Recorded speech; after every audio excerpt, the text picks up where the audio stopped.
কাঁদে না, কান্না থামছে না কিছুতেই। দেখো ঘ্যান ঘ্যান ঘ্যান ঘ্যান করে যাচ্ছে। তো তোমরা দেখলে তো রিশু কত কান্নাকাটি করছে, কারণ ওর প্রচুর পরিমাণে কাশি হয়েছে আবার। তো এই যে ডাক্তারের কাছে নিয়ে যাবো, ওই জন্য রান্নাবান্না করছি। তো মাছ ভাজছি একদিকে, আর একদিকে সবজি কাটছি, আর বিছানা কাঁথা ঘরে সব রেডি হয়ে গেছে। ওকে নিয়ে 2:30টার দিকে আমরা বেরোবো। তোমরা ভগবানকে বলো হ্যাঁ আমার রিশু যেন তাড়াতাড়ি ঠিক হয়ে যায়। কি হয়েছে বাবান? ভালো লাগছে না তোমার? কি বাবা? দেখো রিশুর আবার কাশি হচ্ছে, ভীষণ শরীর খারাপ। আবার আজকে আবার নিয়ে যেতে হবে ডক্টরের কাছে রিশুকে। কাশি হচ্ছে বাবার, আমার সোনাটার কাশি। আগের দিন ডাক্তারের কাছে নিয়ে গেলাম, তখন কোনো কিছু ছিল না, আর এখন অনেক কাশি ঠান্ডা, এখন আবার নিয়ে যেতে হচ্ছে। কি বকি? কি ভালো লাগছে না একটু? তুমি দুধও খাচ্ছ না। দুধ খেলে তো হয়, তুমি তো দুধ খেতে পারছো না নাকের জন্য।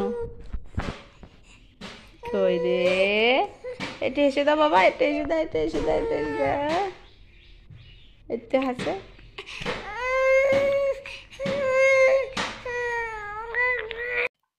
তোমরা দেখলে তো রিশু কীরকম কান্নাকাটি করছে। ওর শরীরটা একদমই ভালো নেই, আর প্রচণ্ড পরিমাণে কাশছে। তো নিয়েই যাই ওকে ডাক্তারের কাছে আজকে। তো আজকে রিশুকে নিয়ে যাবে হচ্ছে কি ওর ছোটো মা, রূপেশ আজকে বাড়িতে নেই। তো চলো ওকে নিয়ে ডাক্তারের কাছে যাই আগে, কারণ লেট করে কোনো লাভ নেই, প্রচণ্ড পরিমাণে কাশছে। তোমরা দেখলে তো শরীরটা খুবই খারাপ। তো এই যে যাচ্ছি আমরা ডাক্তারের কাছে এখন। ওই যে ছোটো মার কোলে রিশু, আর যাচ্ছি রাস্তা পার হয়ে এই পাশে অটো ধরার জন্য। তো চলো অটোতে গিয়ে তারপরে দেখা হচ্ছে। তো এই দেখো অটোতে বসে রিশু কত সুন্দর যাচ্ছে, কোনো কান্নাকাটি নেই, বাইরের সিনারি দেখতে দেখতে যাচ্ছে একদম চুপচাপ বসে গেছে সারা অটোতে। আর এখানে এসেও দুষ্টুমি কম না, করেই যাচ্ছে দুষ্টুমি, কিছু না কিছু লাগবে দুষ্টুমি করার জন্য। আর যাকে পায় তার চুল টানে ধরে। ওই ছোটো বাচ্চাটা সাইডে বসেছিল, ও কত সুন্দর চুপচাপ বসে আছে, কিন্তু সুস্থ নেই একদম, এই দুষ্টুমি করেই যাচ্ছে। তো দেখো আমি ভয়েস দিচ্ছি আর তখনও রিশু কাশছে। তো এই যে আমি বাড়ি চলে এসেছিলাম, 4:30টার মধ্যে বাড়ি চলে আসছিলাম। এসে দেখি রূপেশ নেমেছে বাসের থেকে, আর আমরাও তখন নেমে গেছি বাসের থেকে। তো এই যে আগের থেকে একটু ঠিক আছে, ও বেশি কাশছে না, কিন্তু তাও কাশি হচ্ছে।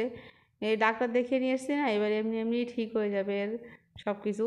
কারণ বেশিরভাগ বাচ্চাদেরই অভ্যাস, ওষুধ খাইয়ে ঠিক হয় না, যখন ডাক্তারের কাছে নিয়ে যাওয়া হয় তখন দেখি এমনি এমনি সব ঠিক হয়ে যায়।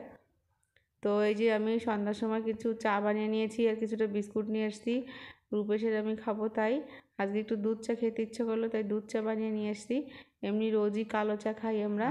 তো চলো আমরা খেতে থাকি এখন। আর রিশু দেখো খাওয়ার জন্য পাগল হয়ে গেছে, কিন্তু ডাক্তার ওকে বলেছে যে দুধ ছাড়া কিছুই যেন খায় না, কমসে কম 7 মাস অবধি। 7 মাস অবধিকে কিছুই খাওয়ানো যাবে না, ভাত টাত একদমই কিছু না। তো এই তো খাওয়ার জন্যই পাগল হয়ে যাচ্ছে ছেলে আমার। তো চলো ভিডিওটা আমি এখানেই শেষ করছি, দেখা হচ্ছে আমাদের নেক্সট ব্লগে। আর হ্যাঁ, কমেন্ট করতে কিন্তু একদমই ভুলবে না।